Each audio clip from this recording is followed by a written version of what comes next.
నువ్వు పగ అనేది ఒకటి ఉంటుంది చూడు, అది రివెంజ్ తీసుకొని గ్లోరిఫై చేయకు. లెజెండ్ మాట్లాడిండు అజిత్ దోవల్ గారు.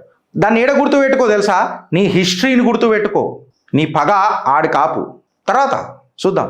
అయితే పాకిస్తాన్తో కూడా హిస్టరీ గుర్తు పెట్టుకుందాం, ఆపుదాం. ఆయన అదే అన్నాడు కదా, ఎందుకంటే పగ అనేది మోకా దొరికినప్పుడు చోకా కొడుతుంది. అది అట్లా నాగరికతలు డెవలప్ అయినాయి.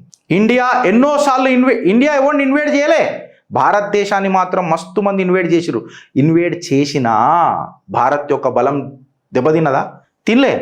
భారత్ యొక్క మనోభావాలు ఆనాడు బ్రిటిషోడు మన మీద ఇన్వేడ్ చేయనీకే కారణం ఎందుకైంది తెలుసా? మొఘలోడు మన మీద ఇన్వేడ్ చేయనీకే కారణం ఎందుకైంది తెలుసా? ఎందుకంటే నీ చరిత్రలో నీ పక్కకున్నోడు, నీతో అన్నం తిని నీతో నీళ్లు తాగి నీ భూమి గడ్డ మీద ఉన్నోడు భగత్ సింగ్ నీ ఉరి తీసిండు.